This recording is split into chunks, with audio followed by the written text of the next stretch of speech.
রাহমাতুল্লাহি ওয়া বারাকাতুহু। আশা করি তোমরা সবাই ভালো আছো। আজকে আমরা ফিজিক্সের কাজ, ক্ষমতা ও শক্তি পদার্থবিজ্ঞানের চতুর্থ অধ্যায়ের এই অধ্যায়টা সম্পূর্ণ একটা থিওরি ক্লাস করব। ক্লাসটা একটু লং টাইম হবে, কিন্তু আমাদেরকে এই ক্লাসটা যদি একটু ভালো করে মনোযোগে দেখা যায়, তাহলে আমি মনে করি চতুর্থ অধ্যায় থেকে মোটামুটি কনসেপ্ট ক্লিয়ার হইলে আমরা এই ফিজিক্সের চতুর্থ অধ্যায় থেকে সৃজনশীল এমসিকিউ এবং সিকিউ গুলো যেগুলো আছে আমাদের যত সবগুলোকে আমরা ভালো মতো কমপ্লিট করতে পারবো। তো দেখো, তোমাদের বইতে মোটামুটি যে বেসিক গুলো দেওয়া আছে নতুন বইটাতে, সে নতুন বইটা অনুসরণ করে ক্লাস নিলে মনে হয় যে কিছুই শেখানো যাবে না। কেন?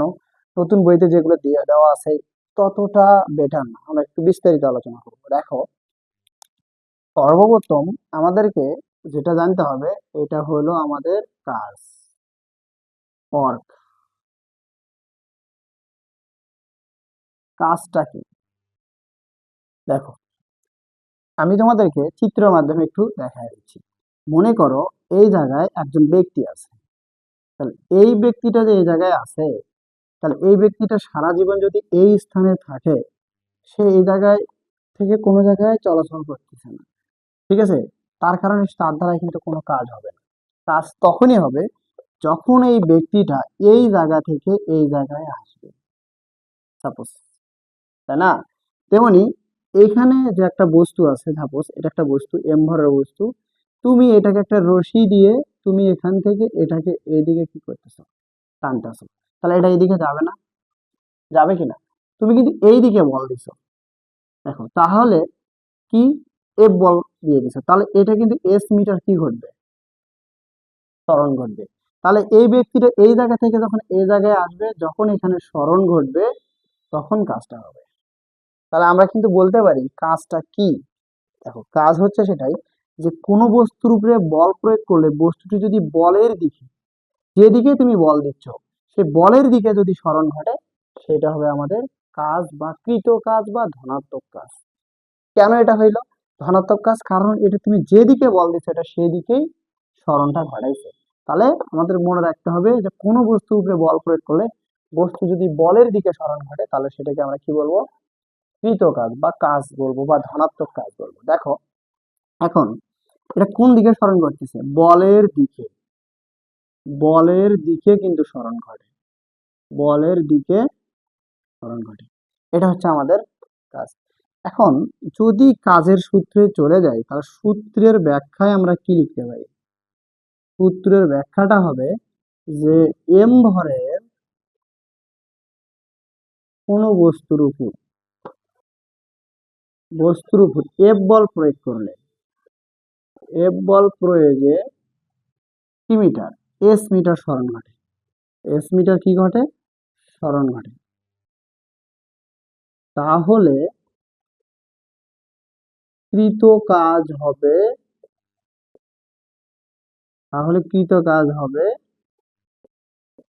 বল গুণন সরণ। আমরা কাজ, তাহলে কাজের ক্ষেত্রে যেটা আমরা জানি এটাকে প্রকাশ করা হয় কি দ্বারা, ডব্লিউ দ্বারা। তাহলে কৃত কাজ হচ্ছে ডাব্লিউ, আর বল আমরা জানি এফ, আর সরণ হচ্ছে এস। তাহলে ডাব্লিউ সমান আমরা কি পাচ্ছি, এফ এস। এটা হচ্ছে আমাদের কাজের সূত্র হবে। ওকে, এখন যেহেতু এম ভরের বস্তুর উপরে দেওয়া হয়, তাহলে তো এখানে অবশ্যই ভরের একটা প্রভাব রয়েছে। তাহলে কিন্তু আমরা এফ সমান আমরা একটা সূত্র জানি, সেটা কি জানি বলতো, এম এ। তাহলে কিন্তু ডাব্লিউ সমান আমরা লিখতে পারি এম এ এস। এই যে, এটাও কিন্তু আমাদের হচ্ছে কাজের সূত্র হবে। তাহলে এখানে একটা কাজের সূত্র, এখানে একটা কাজের সূত্র। এটা হচ্ছে আমার সরল পথে যদি কখনো ঘটে, তাহলে এটা কমপ্লিট। যদি আমরা কাজের এককটা বের করতে চাই, কাজের একক, দেখো কাজের এককটা কিভাবে হয়। ডাব্লিউ সমান যদি আমরা এফ এর জানি, বলের একক কিন্তু নিউটন, সরণের একক জানি মিটার। তাহলে কিন্তু নিউটন মিটার বা এটার সমানই লেখা যায় জুল। কেন? জুল নামে একজন বিজ্ঞানী কাজ নিয়ে কথা বলেছিল, এই জন্য কাজের এককটা কি দেওয়া হচ্ছে, জুল। তাহলে কাজের একক কি স্যার, এটাই হবে? কাজের একক আরো একটা বের হবে, দেখো তোমরা একটু। তাহলে কাজের আরো একটা একক হবে, সেটা কি? তাহলে কাজের একক আমরা পাচ্ছি নিউটন মিটার, আর একটা হচ্ছে জুল। তাহলে 1 নম্বরে পাইলাম আমরা নিউটন মিটার, 2 নম্বরে পাইলাম আমরা জুল। তাহলে 3 নাম্বারটা কি হবে একটু দেখি। আমরা নিউটন মিটার থেকে আমরা কমপ্লিট করতে পারবো। কেন? নিউটন কার একক? বলের একক। তাহলে বলের একক যদি নিউটন হয় তাহলে এফ সমান আমরা কি জানি? M A. ভরের একক কেজি, ত্বরণের একক কিন্তু মিটার পার সেকেন্ড স্কোয়ার। তাহলে KG metre per second square, বা এটার সমান কি লেখা যায়? নিউটন। তাহলে নিউটন যদি এটার সমান লেখা তাহলে এইটার সমান এটা লেখা যাবে না? তাহলে নিউটনের জায়গায় লিখতে পারি kg metre per second square গুণন কিন্তু মিটার। মিটার মিটার গুণ করলে কি হবে? Kg metre square per second square. এইটাও আমাদের কাজের একক হবে। তাহলে কাজের 3 নাম্বার একক হচ্ছে এটা। কিন্তু প্রকৃতপক্ষে কাজের একক ব্যবহার করা হবে কি? জুল। আচ্ছা, ওকে। এখন একটা দারোয়ান যদি সারাদিন গেটের সামনে বসে থাকে তাহলে কি তার কাজ হবে? কখনোই না, তাকে কিন্তু স্মরণ ঘটাইতে হবে। এখন দেখো কাজের মাত্রাটা আমরা বের করতে চাচ্ছি। কাজের মাত্রা, তাহলে ডাব্লিউ সমান আমরা কি জানি? F S. আচ্ছা, ডাব্লিউ সমান যদি এফ এস জানি, আমরা এফ সমান কি জানি? এম এ, তার সাথে এস। তাহলে ভরের মাত্রা এম, ত্বরণের মাত্রা আমরা জানি এল টি ইনভার্স টু, স্মরণের মাত্রা হচ্ছে এল। তাহলে তুমি এখন দেখো এম এল এল গুণ করলে কি হবে? এল স্কোয়ার টি ইনভার্স টু। এটা হলো আমাদের কাজের মাত্রা।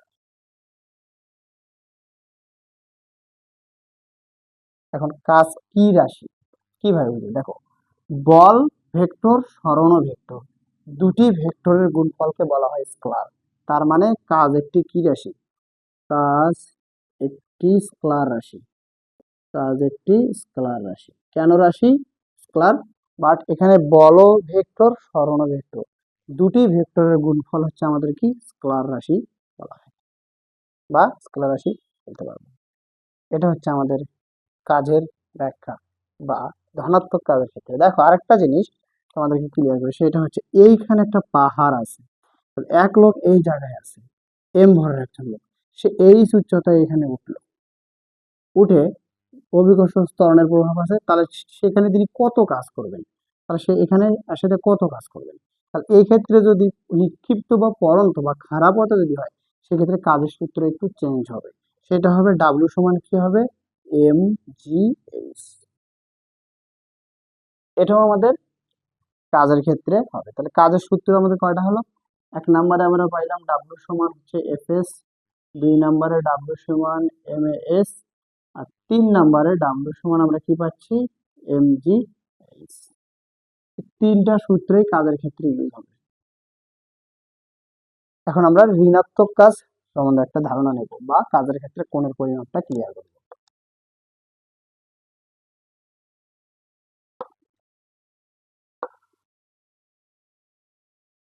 ঋণাত্মক কাজ, ঋণাত্মক কাজটা কি?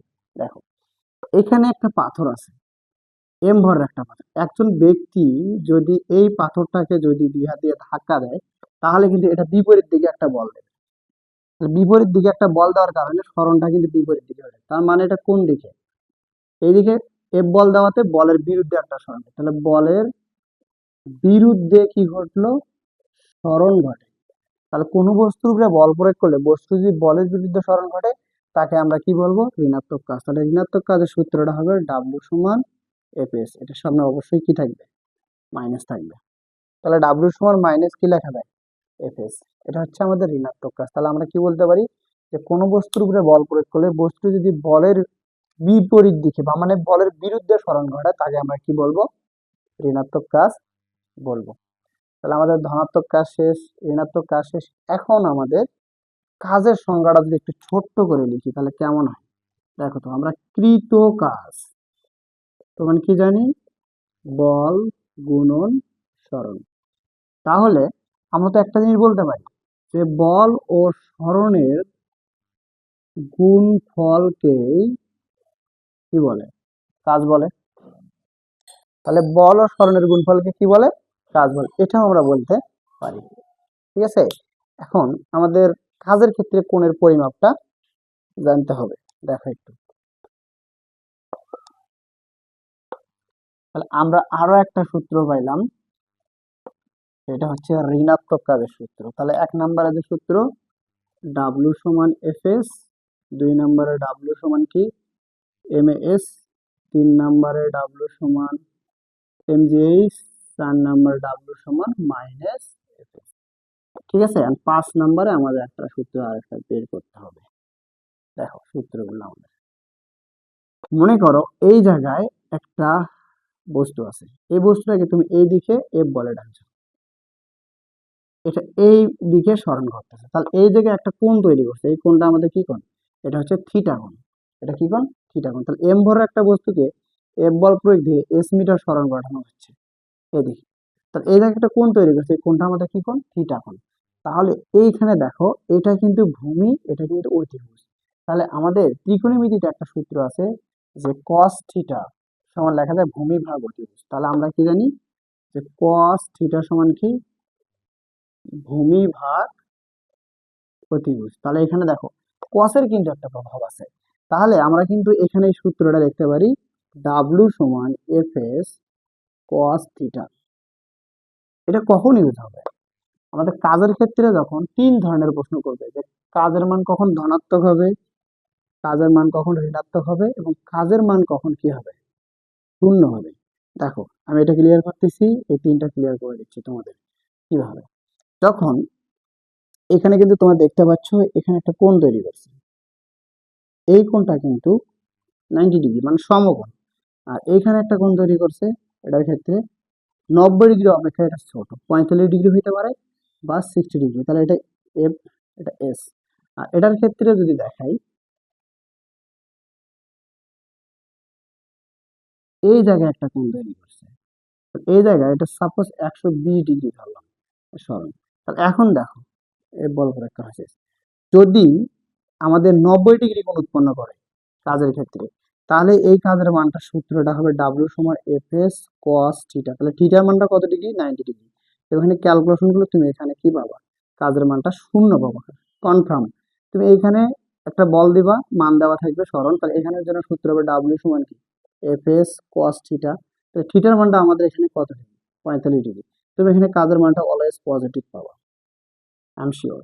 এখানে দেখো ডাব্লিউ সমান যদি এফ এস কস থিটা, থিটার মানটা কত ডিগ্রি? 120 ডিগ্রি। তুমি এখানে ক্যালকুলেশন করে দেখো, অবশ্যই মানটা মাইনাস পাবা। তাহলে আমরা কখন কিভাবে বলতে পারি কাজের মান কখন ধনাত্মক হবে? কাজের মান তখনই ধনাত্মক হবে যখন হচ্ছে 90 ডিগ্রি কোণ উৎপন্ন করবে। আর যখন কাজের মান তখনই, সরি এটা হচ্ছে জিরো হবে, যখন কাজের মান তখনই ধনাত্মক হবে যখন 90 ডিগ্রি অপেক্ষা ছোট কোণ উৎপন্ন করবে, তখন এটা ধনাত্মক হবে। আর যখন থিটা কোণের মানটা 90 ডিগ্রি অপেক্ষায় বড় হবে, ঠিক আছে, তখন এই কাজের মানটা কি হবে? ঋণাত্মক হবে। তাহলে 90 ডিগ্রি অপেক্ষায় ছোট হলে থিটা কোণের মানটা সেখানে ধনাত্মক, আর যদি থিটা কোণের মানটা 90 ডিগ্রি হয় তাহলে সেটা জিরো হবে। এটা হচ্ছে কাজের ব্যাখ্যা। তাহলে 5 নম্বরের সূত্র ডাব্লিউ সমান কি? F S cos theta. এটা হচ্ছে আমাদের কাজের বেসিক। কাজ নিয়ে যদি ভালো করে না জানা যায়, তাহলে কিন্তু আমাদের যে গতিশক্তির যে ব্যাপার আছে, বিভব শক্তির যে ব্যাপার আছে, সেগুলো কখনোই আলোচনা করা সম্ভব নয়। কাজ থেকে আমাদের গতিশক্তি বিভব শক্তিতে প্রবেশ করতে হবে। ঠিক আছে, তাহলে ওকে ডান। শক্তি নিয়ে আলোচনা করি এখন আমরা একটু। দেখো সূত্রগুলো খুব মজার এবং মনে রাখতে হবে। দেখো শক্তি মানে এনার্জিটা কি? শক্তি তোমরা সবাই জানো যে শক্তি কি? কাজ করার সামর্থ্যকেই শক্তি বলে। তাহলে দেখো আমি কি বলতেছি, একটু লিখে ফেলি, যে কাজ করার সামর্থ্যকেই কি বলে? শক্তি বলে। তাহলে দেখো কাজের একক যদি জুল হয়, তাহলে শক্তির এককও কি হবে? জুল হবে। শক্তির এককটাও জুল, মনে রাখবে। এবং কাজের একক আর মাত্রাটা, শক্তির মাত্রাটা একই হবে, কারণ কাজ করার সামর্থ্যই তো শক্তি, তাই না? আর শক্তির রূপ কয়টি? তোমাদের বইতে দেওয়া আছে, ভেঙে ভেঙে দেওয়া নেই, কিন্তু আমি দেখে দিচ্ছি। শক্তির রূপ হচ্ছে 9টি। শক্তির রূপ 9টি। 1 নাম্বার যেটা ভেরি ভেরি ইম্পর্টেন্ট, এটাকে বলা হয় যান্ত্রিক শক্তি। 1 নাম্বারে যেটা, সেটা হলো আমাদের যান্ত্রিক শক্তি। 2 নাম্বারে যেটা, সেটা আমাদের সৌরশক্তি। 3 নাম্বারে, 3 নাম্বার হচ্ছে আলোক শক্তি। 4 নম্বরে আমাদের হচ্ছে শব্দ শক্তি, আর 5 নম্বরে যেটা সেটা হচ্ছে আমাদের নিউক্লিয় শক্তি, নিউক্লিয় শক্তি। 6 নম্বরে চুম্বক শক্তি, 7 নাম্বার রাসায়নিক শক্তি,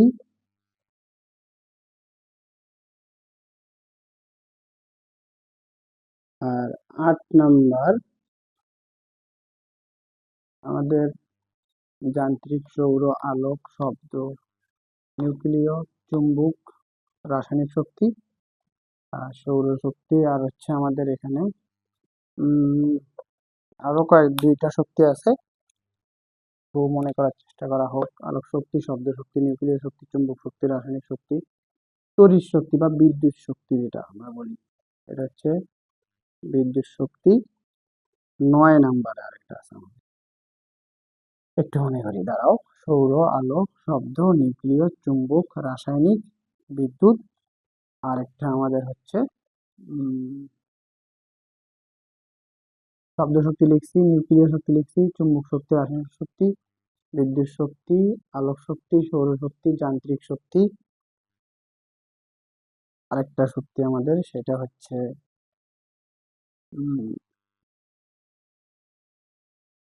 বিদ্যুৎ শক্তি হয়ে গেছে, নিউক্লিয়, রাসায়নিক, আলোক শক্তি, শব্দ শক্তি, সৌর শক্তি, যান্ত্রিক শক্তি।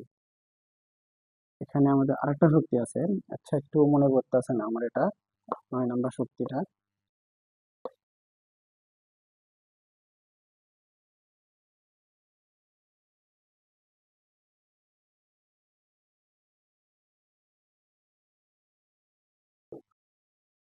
নয় নাম্বারটা আমাদের কি শক্তি?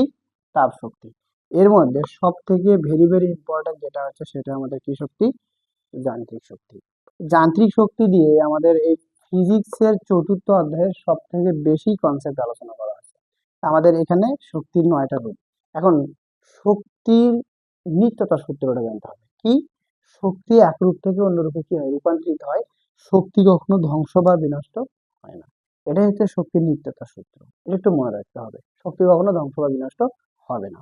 এখন যান্ত্রিক শক্তিটা কি?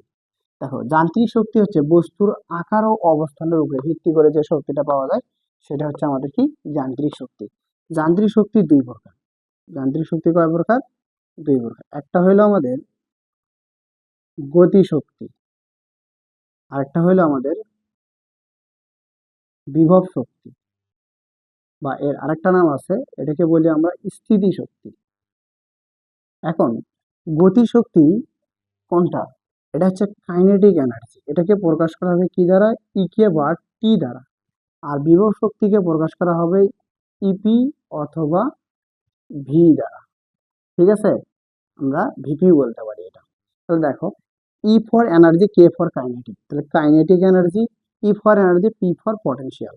তাহলে গতি শক্তি আর বিভব শক্তি, এই দুইটা নিয়ে আমাদের এসএসসি সিলেবাসে 4র্থ অধ্যায়ে এত পরিমাণ বেসিক আছে যে বেসিক গুলো তোমাদেরকে খুব ভালো করে বুঝতে হবে, তাহলে তোমরা এই অধ্যায়ের ম্যাথ গুলোকে ক্লিয়ার করতে পারবা। তাহলে দেখো, এই গতি শক্তি বিভব শক্তি নিয়ে লেকচারটা আমি দ্বিতীয় পার্ট, এটার প্রথম পার্ট আমি দ্বিতীয় পার্টে আলোচনা করবো ইনশাআল্লাহ। ওকে, দেখো তাহলে। আসসালামু আলাইকুম রহমতুল্লাহ।